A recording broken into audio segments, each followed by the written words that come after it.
우리가 사용하는 그 논이나 밭의 규모가 일정하지 않았을 때에는 우리가 뭐라고 불렀는가 하면 논두렁이나 밭두렁을 경계 삼아 가지고 논뱀이 혹은 밭대기 그랬습니다. 그런데 한섬지기 논뱀이라 그러면 제법 그래도 소출이 괜찮은 그런 좋은 땅입니다. 그래서 그 논이 좋은 땅이라 그렇게 불렀을 것입니다. 그리고요, 또 좋은 땅은 집에서 가까워야 됐습니다. 그래서 문전옥답이라 그런 표현을 쓰기도 했습니다.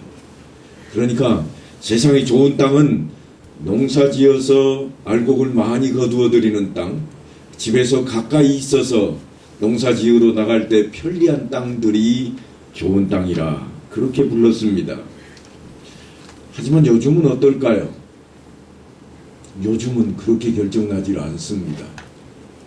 좋은 땅이란 요즘은 한 평에 얼마 가는가 가격을 가지고 따집니다. 공시지가만 가지고 살펴볼 때 명동의 땅은 한 평에 2억 8천만 원이 간답니다. 실제로는 이거보다 한참 많이 나가겠죠. 요즘 무슨 아파트 가격이 몇십억씩 가니까 땅값도 어마어마할 겁니다. 그러면 제일 싼 땅은 어딜까? 저기 경상도에 있는 봉화 마을 옆쪽에 있는 땅인데요. 거기는 공시지가로 평당 120원 정도 한답니다. 투자해 볼 생각이 좀 있으세요? 그런데 아마도 거기는 아무것도 바랄 수 없는 그런 땅일 거예요. 그러니까 그 정도 하겠죠. 똑같은 땅인데 어떤 땅은 한 평에 몇십억이 가기도 하고 어떤 땅은 내다버릴 만큼 하찮은 그런 땅으로 여겨지기도 합니다. 오늘은 바로 그 땅 이야기가 성경 속에 그대로 담겨 있습니다. 이제 모세가 하는 이야기를 한번 들어보십시다. 네가 들어가 차지하려는 땅은 네가 나온 애굽 땅과 같지 아니하니 거기에서는 너희가 파종한 후에 발로 물대기를 채소밭의 댐과 같이 하였거니와 너희가 건너가서 차지할 땅은 산과 골짜기가 있어 하늘에서 내리는 비를 흡수하는 땅이요.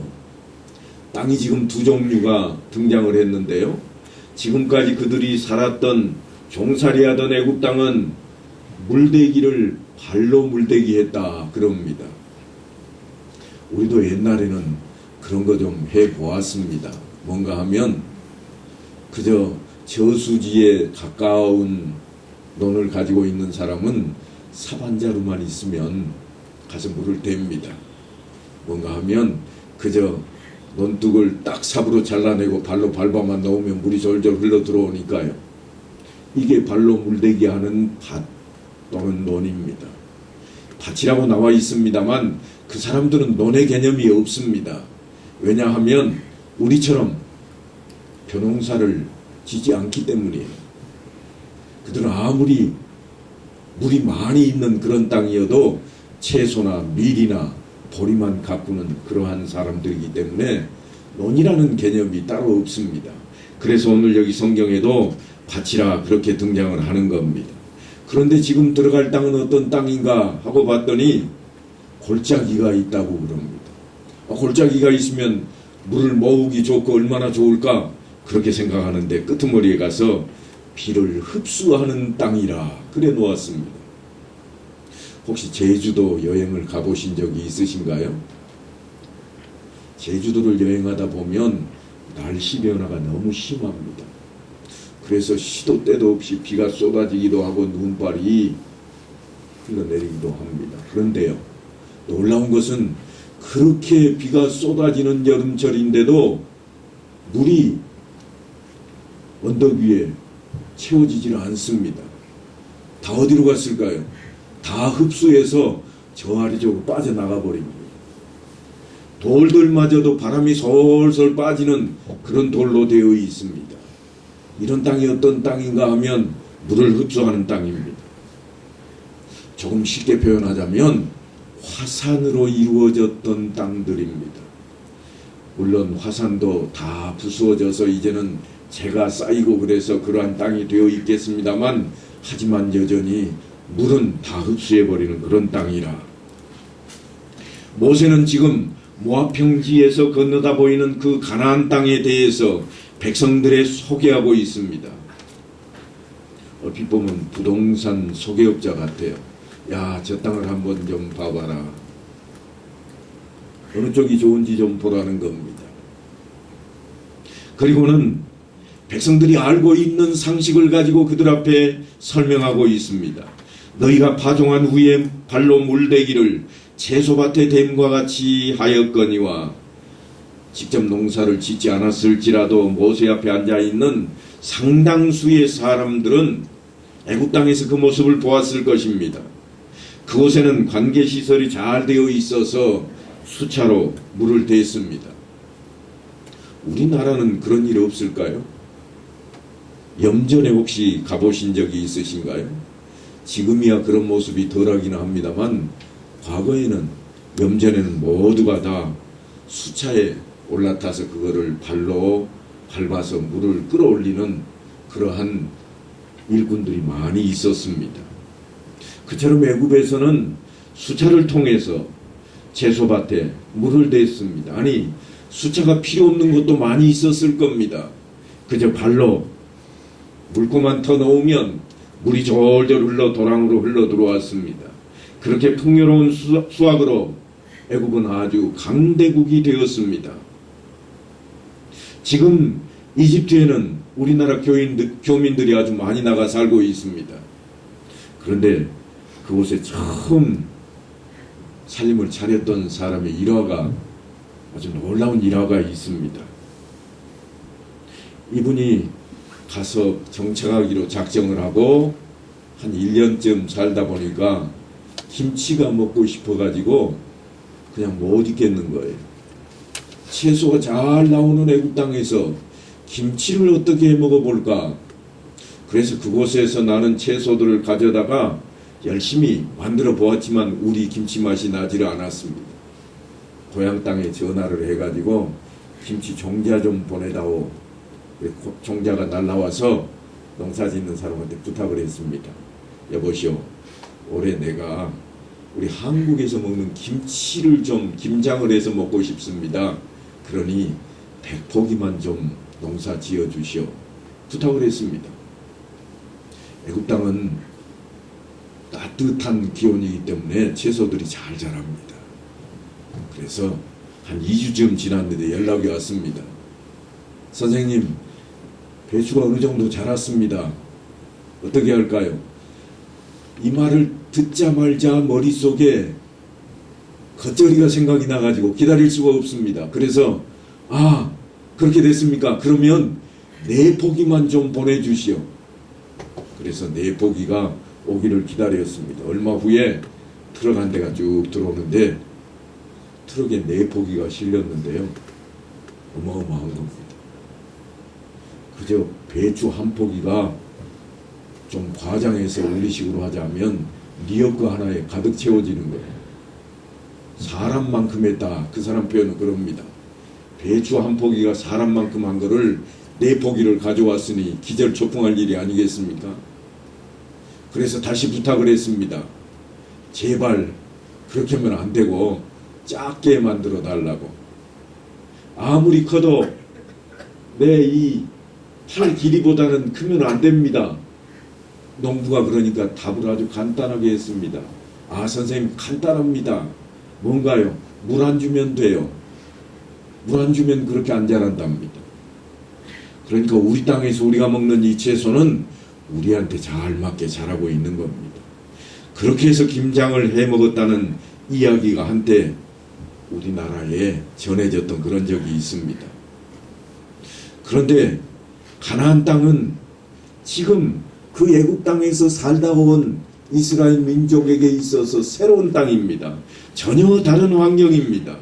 네가 들어가 차지하려는 땅은 네가 나온 애굽 땅과 같이 아니하다. 가나안 땅의 별명이 뭔지 혹시 아세요? 한번 따라해 봅시다. 젖과 꿀이 흐르는 땅. 젖과 꿀이 흐르는 땅이래요. 가나안 땅의 별명이. 그런데 제가 아까 가나안 땅 설명하면서 뭐라고 그랬어요? 물을 흡수해버린다. 그런데 어떻게 젖과 꿀이 흐르는 땅이 될까요? 참 애매한 별명이 되었습니다. 그러면 이스라엘 백성들이 살다 오는 땅에, 그 땅의 별명은 뭔가? 나일강이 흐르는 땅입니다. 지금도 많은 사람들이 그 지역을 부를 때는 나일강이 흐르는 땅, 그렇게 부릅니다. 왜냐하면 강물이 때만 되면 범람을 해서 모두 잠겨버립니다. 이 사람들이 그때는 농사를 짓지 않습니다. 그리고 얼마 지나고 나면 거기에 진흙이 잔뜩 쌓여있는 그런 땅으로 바뀌고 물이 쭉 빠져나갑니다. 그러니까 이 땅이 얼마나 비옥한지 모릅니다. 그저 비료줄 필요가 없습니다. 물만 되면 채소가 자라는 그런 땅이 되어 있습니다. 그런 그들 앞에 너희가 차지할 땅은 젖과 꿀이 흐르는 땅이라. 나일강만 흘러도 어마어마하게 좋고 기분이 흡족한데 젖과 꿀이 흐르는 땅인지 얼마나 좋을까. 아마도 이스라엘 백성들은 상상에 상상을 했을 것입니다. 그런데 지금 모세가 설명하기를 부동산 소개는 잘못하는 것 같아요. 좀 멋지게 소개했으면 좋겠는데 너희가 건너가서 차지할 땅은 산과 골짜기가 있어서 하늘에서 내리는 비를 흡수하는 땅이라. 건너편 땅은 사해 바다까지 흘러내리는 강이라고는 사실 요단강밖에 없습니다.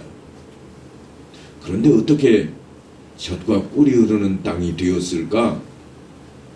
이스라엘 백성들은 가데스 바네아에서 정탐꾼을 보냈던 적이 있습니다.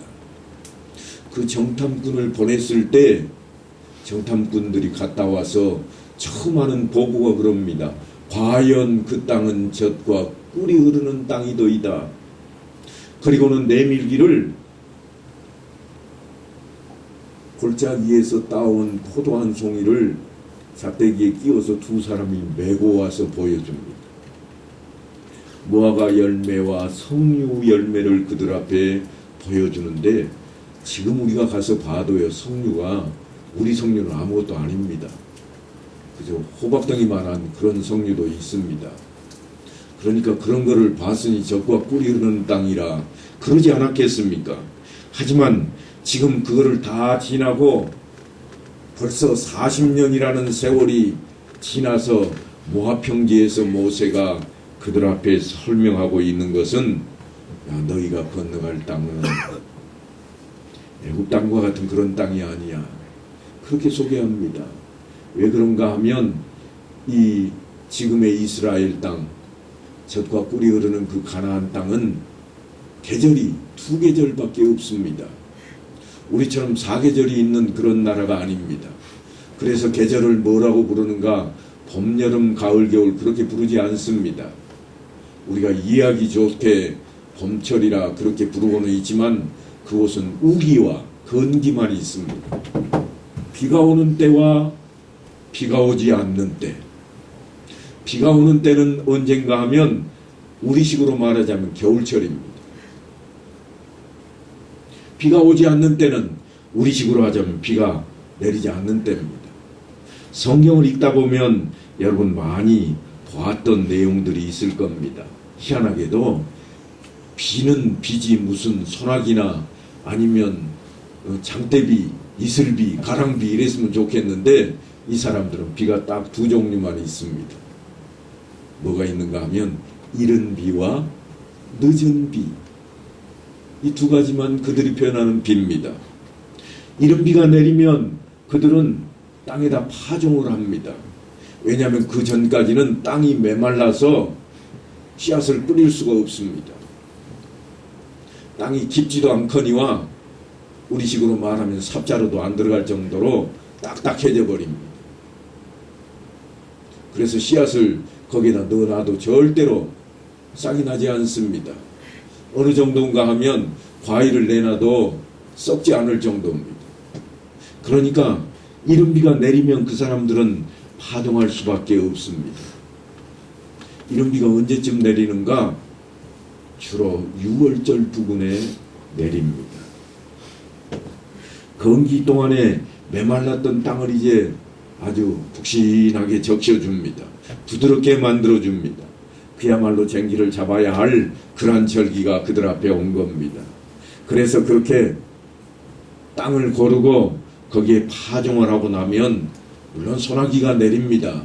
그들도 우리 소나기 이상의 소나기가 장대비처럼 쏟아지긴 합니다만 별로 그렇게 심하게 오는 것처럼 보이지를 않습니다. 왜냐하면 그들 앞에는 물을 흡수해버리는 땅이 차지하고 있기 때문에 얼마만큼 왔는지 실제로 받아놓기 전에는 알 수 없을 겁니다. 성지순례를 하다 보면 아주 높은 그러한 봉우리에 꽝꽝 마른 땅인데 거기에 물 저장고가 있습니다. 어떻게 물을 저장했을까? 그것은 다른 게 아닙니다. 땅에다가 도랑을 조금만 파서 낮은 쪽에다가 연결을 해 놓으면 소나기 올 때 물이 거의 다 고이는 겁니다. 그래서 거기만 물이 빠져나가지 않도록 진흙을 바르고 뭔가를 해서 물이 빠져나가지 않도록만 만들어 놓으면 그냥 언제든지 그 물을 사용할 수 있을 그런 정도였습니다. 이처럼 그들이 이제 파종을 하고 나면 그저 비다운 비가 내리질 않다가 늦은 비가 3, 4월쯤 되면 내려옵니다. 이때를 가리켜서 사람들이 뭐라고 부르는가 하면 우리식으로 하면 봄비다. 그런데 그 사람들은 조금 있으면 여름이 닥치겠네 그럽니다. 왜냐하면 여름이 돼버리면 그 사람들은 비가 없기 때문입니다. 이른 비와 늦은 비가 이처럼 내려주어서 농사를 풍성하게도 혹은 망치게도 만들어 놓습니다. 여러분 양파를 수확할 때 한번 생각해 보시면 금방 답이 떠오를 겁니다. 왜냐하면 양파 수확할 때쯤 되면 비가 한 차례 좀 쏟아져 줘야 됩니다. 그래야 양파 알갱이가 좀 굵어지는 거거든요. 그러지 않으면 우리는 물을 줘서라도 양파 굵기를 크게 만들려고 애를 씁니다. 그 비를 기다리는 심정이 이스라엘 백성들에게 늦은 비를 기다리는 심정입니다. 그러니까 이스라엘은 이런 환경과 기후를 잘 알고서 그들의 이야기를 들여다보면 재미있어집니다. 이른 비와 늦은 비는 이처럼 파종을 할 때 이른 비가 내리고 수확을 할 때쯤 돼서 늦은 비가 내려주면 알곡이 잘 연글어서 거두어 드릴 수 있게 된다고 하는 것입니다. 그런데 여러분, 그런 땅을 어찌 좋은 땅이라고 그럴 수 있을까요? 그런데도 모세는 한사코 젖과 꿀이 흐르는 땅이라 그렇게 부르고 있습니다. 그리고 그 이유를 이렇게 설명합니다. 네 하나님 여호와께서 돌보아 주시는 땅이라. 하나님께서 돌봐주시는 땅이기에 물이 흡수하는 땅일지라도 젖과 꿀이 흐르는 땅이라. 연초부터 연말까지 네 하나님 여호와의 눈이 항상 그 위에 있느니라. 1년 내내 하나님께서 지켜보고 있다고 하는 것입니다. 왜 그렇게 설명하는가 하면 이스라엘 백성들은 지금까지 가나안 땅을 물이 풍족하고 비옥해서 농사가 잘 되는 젖과 꿀이 흐르는 땅으로 상상을 해오고 있었습니다.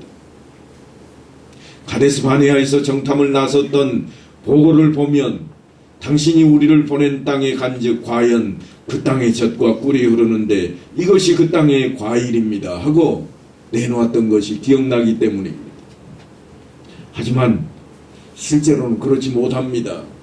이제 그들이 직접 건너가지 않고 하나님의 명령을 어겼다가 40년이라는 광야 생활을 이제 마칠 즈음에 모세가 설명할 때 허황된 꿈을 갖지 않게 하고 있습니다. 그리고 이 땅이 젖과 꿀이 흐르는 땅이라고 하는 것은 여호와께서 너희를 지켜주시는 땅이기 때문이라. 물이 너희를 지키는 것이 아니라 여호와께서 지키신다. 그런 이야기를 하고 있는 것입니다. 하나님의 통치하심이 있는 나라를 설명하는 것이 다름 아닌 젖과 꿀이 흐르는 땅이라고 하는 겁니다. 그러니까 지금 이성적으로 생각했던 그런 땅이 아닙니다. 그러면서 하는 말이 여호와의 눈이 항상 그 위에 있느니라. 여러분 한번 생각해 보십시오. 시도 때도 없이 감시당하고 있다고 그러면 좋을까요? 좋지 않을까요? 그런 삶을 결코 좋다고 할 수 없을 것입니다. 그런데 하나님께서는 지금 모세를 통해서 그것이 가장 좋은 것이라고, 그렇게 살아야 될 것이라고 이스라엘 백성들에게 요청을 하고 있는 겁니다. 아니, 요구라고 해야 될 것입니다. 그 내용 자체가 이렇습니다. 출애굽 마지막을 장식하고 있는 내용인데요. 구름이 성막 위에서 떠오를 때에는 이스라엘 자손이 그 모든 행진하는 길에 앞으로 나아갔고, 구름이 떠오르지 않을 때에는 떠오르는 날까지 나아가지 아니하였으며, 낮에는 여호와의 구름이 성막 위에 있고 밤에는 불이 그 구름 가운데 있음을 이스라엘 온 족속이 그 모든 행진하는 길에서 그들의 눈으로 보았더라. 모세가 출애굽기를 이렇게 마감하고 있는데요. 그러니까 이게 결론입니다. 그만큼 중요한 내용입니다. 하나님께서 함께 하시는 것이 그들의 삶이라. 눈 뜨면 성막 위에 구름이 어떤 모양인가, 얼마만큼 떠올랐는가, 그대로 있는가, 이것부터 쳐다봤습니다. 하나님이 함께 하시는가, 하나님께서 인도하심이 그들의 삶이었습니다. 그 당시 이스라엘 백성들은 성막을 중심으로 해서 자기들의 장막을 치고 늘 성막을 주시해야만 했습니다. 그래서 구름이 떠오르면 성막을 다 걷고, 또한 자기들 처소도 다 걷어서 진보다리를 짊어지고 출발할 준비를 했다가 구름이 이동하면 그 그늘 안으로 자꾸 이동해 가야만 했습니다. 이게 40년 동안 그들의 생활입니다. 귀찮다고 그냥 둘 수도 없습니다. 게으름 피웠다가는 그대로 당합니다. 게으른 사람이 왜 없었을까요? 틀림없이 처음에는 있었을 겁니다. 하룻밤 자고 하려고 무슨 장막을 째, 그냥 비도 안 오고 건조한 땅인데 따뜻하게 이불이나 덮고 자면 되지, 그런 사람도 있었을 겁니다. 그러나 구름이 성막에서 움직이지 않으면 하루가 이틀이 되고, 이틀이 한 달이 되고, 한 달이 1년이 될지라도 움직일 수가 없는 겁니다. 그러니까 이제 그들은 어쩔 수 없는 일을 당하게 되는 겁니다. 그래서 성경은 이렇게 민수기에 가면 기록을 해 놓았습니다. 혹시 구름이 저녁부터 아침까지 있다가 아침에 그 구름이 떠오를 때에는 그들이 행진하였고, 구름이 밤낮 있다가 떠오르면 곧 행진하였으며, 이틀이든지 한 달이든지 1년이든지 구름이 성막 위에 머물러 있을 동안에는 이스라엘 자손이 진영에 머물고 행진하지 아니하다가 떠오르면 행진하였더라.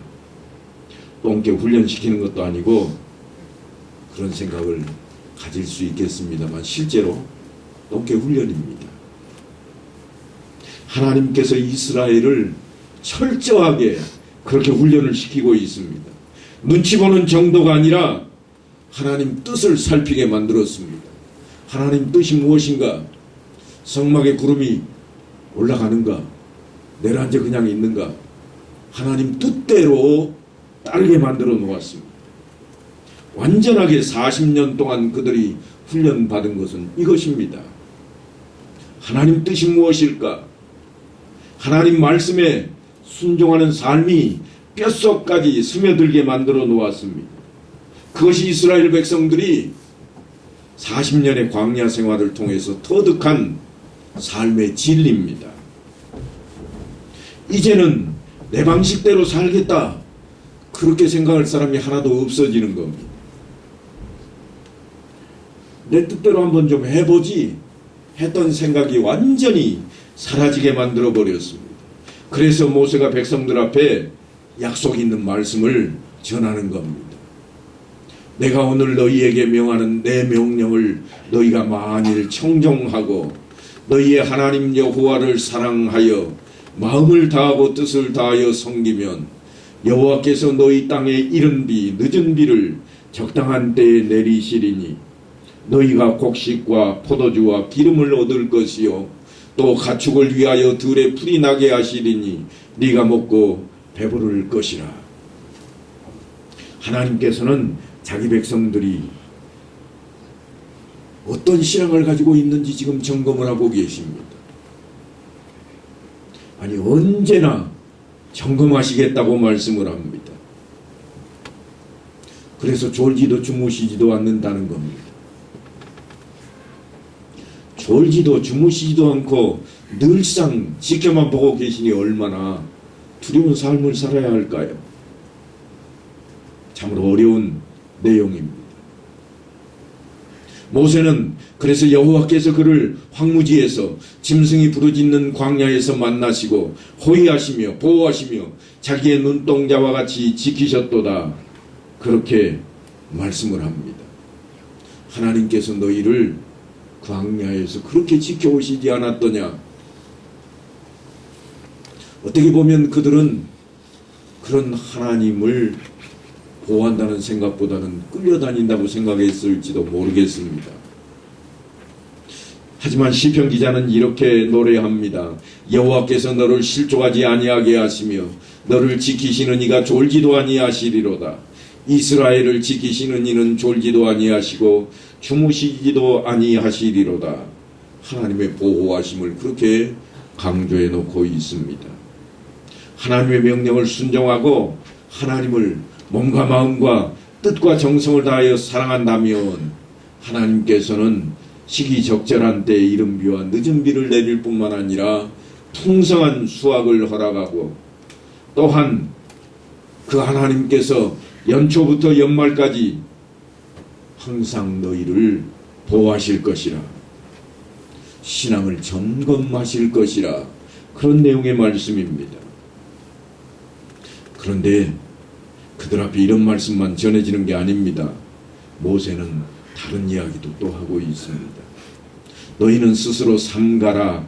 두렵건대 마음에 미혹하여 돌이켜 다른 신을 섬기며 그들에게 절함으로 여호와께서 너희에게 진노하사 하늘을 닫아 비를 내리지 아니하여 땅이 소산을 내지 않게 하심으로 너희가 여호와께서 주신 아름다운 땅에서 속히 멸망할까 하노라. 여기서 말하는 다른 신을 그들이 찾는다면 하는 이야기는 풍요로웠던 나일강을 의미하고 있습니다. 이스라엘 백성들은 늘 원망할 때마다 우리가 살았던 그 땅이 좋지 않았던가, 돌아가자, 그러지 않았습니까? 만약 너희가 그런 것을 구실로 해서 그런 생각을 가지고 있다면, 그것을 신으로 생각하고 있다면 잘못된 것이라, 너희는 망하고 말 것이라. 애굽은 한때 나일강을 인해서 번영했고 승승장구했던 땅입니다. 그래서 시편 기자가 이런 노래를 부릅니다. 나의 도움이 어디서 올까? 나의 도움은 천지를 지으신 여호와에게서로다. 나를 돕는 도움이 어디서 올까? 나일강 가에 있는 그 땅일까? 결코 그렇지 않다는 겁니다. 그렇다면 어딘가? 온전히 여호와에게서로다. 제가 아까도 말씀드렸습니다만 연초부터 연말까지 여호와의 눈이 항상 지키고 마치 감시하는 것처럼 있다면 얼마나 부담이 될까요? 아마도 우리에게 용기보다는 걱정거리로 남을 수도 있을 것입니다. 하나님께서 항상 그렇게 지켜보고 있다고 하니 얼마나 겁이 납니까? 종은 주인이 지켜보는 것에 항상 부담스러워합니다. 그런데요 여러분, 아이들은요 어떻던가요? 아이들은 부모가 지켜보면 좋아합니다. 저희 손주가 이제는 제법 뛰어다닐 정도가 되었는데요. 지 아빠를 그렇게 좋아합니다. 눈에 안 보이면 싫을 정도로 좋아합니다. 학교에 가려고 하면 저를 더 챙겨주는 모습 같아서 그랬는지는 모르지만 아빠는 나하고 있고 엄마가 직장에 가라고 외칠 정도입니다. 아이들은 부모가 지켜보고 있는 것을 그렇게 좋아합니다. 그래서 성경은 늘 표현하기를 하나님을 아버지라, 아버지라 부르게 하고 있습니다. 무슨 말씀인가 하면 우리를 지켜보시는 하나님이, 나를 간섭하시고 나를 지켜보시는 그 하나님이 부모가 자식을 지켜보는 것처럼 내가 자식처럼 그렇게 대할 수만 있다면 그것이 행복이라. 성경은 그걸 우리에게 전해줍니다. 자녀가 되었다면, 틀림없이 하나님의 자녀가 되었다면 그 말씀을 통해서 기쁨과 격려가 될 것입니다. 눈동자와 같이 지키시는 하나님. 하지만 내가 종의 자리에만 그냥 머물고 있다면 하나님은 간섭하신다고 생각하게 될 것입니다. 아니, 종도 종 나름이죠. 그저 일당직으로 있다면 언제 쫓겨날지 몰라서 두려워할지도 모르겠습니다. 서로 사랑하는 사람이라면 무관심하는 것을 싫어합니다. 지켜보고 있는 것을 좋아합니다. 그래서 같이 길 가다가도 틀림없이 그럴 수 있습니다. 어디 봐? 자기만 보라는 겁니다. 이게 사랑 아니겠습니까? 그래서 모세가 하는 말이 뭔가 하면 여호와께서 너희의 조상들에게 맹세하여 그들과 그들의 후손에게 주리라고 약속하신 땅, 곧 젖과 꿀이 흐르는 땅에서 너희의 날이 장구하리라. 너희가 하나님 말씀만 지킨다면, 하나님 뜻대로 살기만 한다면 그렇게 된다는 겁니다. 지금 모세 앞에 모압 평지에 서 있는 이스라엘 백성들은 그 훈련을 다 마친 사람들입니다. 그러니까 틀림없이 아멘 했을 것입니다. 그들은 조건이 어떠할지라도 틀림없이 아멘 할 것입니다. 그 조건이 무엇이었는가? 너희는 내가 오늘 너희에게 명하는 모든 명령을 지키라. 그리하면, 바로 그 말씀입니다. 그 약속대로 될 것이라고. 하지만 결코 쉬운 문제는 아닙니다.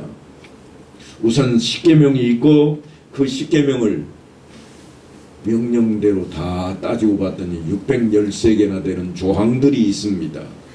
그걸 다 지켜 행하면 복을 주겠다는 약속이니까 고지곳대로 문자 그대로 믿는다면 어려울 지경입니다. 그렇다면 거기에 해당하는 사람이 얼마나 있을까? 아마 거의 없을 겁니다. 이 좋은 약속의 말씀이 그림에 떡이 돼버리고 맙니다. 그러나 살펴보십시오. 과연 이스라엘이 그 명령을 다 지켜서 약속된 대로 받고 있는가? 그렇지 않습니다. 불평불만이 많았고 그들은 배반을 했던 적도 있습니다. 그러나 하나님께서는 여전히 그들을 사랑하셔서 그들에게 은혜를 허락하셨던 겁니다. 그들은 하나님의 은혜로 하나님의 백성이 되었고 그 은혜로 지금 가나안 땅에 들어가게 되는 것입니다. 부족한 부분은 그리스도의 공로로 채우시고 그 은혜 때문에 주를 믿는 사람들로 이 땅에 설 수 있게 만들어 놓으시는 하나님입니다. 그래서 하나님께서 함께 하심으로 다스리는 젖과 꿀이 흐르는 땅, 그 가나안 땅으로 우리를 부르고 계십니다. 비록 이른 비와 늦은 비가 없으면 삶을 영위할 수 없는 그런 땅이지만 우리를 사랑하는 하나님께서는 광야 40년을 통해서 오직 하나님과 함께하는 삶을 배우고 익히게 하시고 그리고 모세를 통해서 그 자리로 초청하고 계시는 겁니다. 낮의 해가 너를 상하게 하지 아니하며 밤의 달도 너를 해치지 아니하리로다. 여호와께서 너를 지켜 모든 환난을 면하게 하시며 또 내 영혼을 지키시리로다. 여호와께서 너의 출입을 지금부터 영원까지 지키시리로다. 그래서 시편 기자는 이렇게 우리의 마음을 그대로 드러내서 찬송하고 있습니다. 사랑하는 성도 여러분, 젖과 꿀이 흐르는 땅, 하나님께서 통치하는 땅, 하나님만, 하나님의 말씀만 믿고 따라야 살아갈 수 있는 그 땅에 우리를 초청하고 있습니다. 그래서 초청받은 우리가 이제 이스라엘 백성들처럼 그 꿈을 안고 하나님 나라로 나아가서 그 안에서 기쁨으로 살아가고 행복을 누리는 모두가 될 수 있게 되기를 간절히 축원합니다.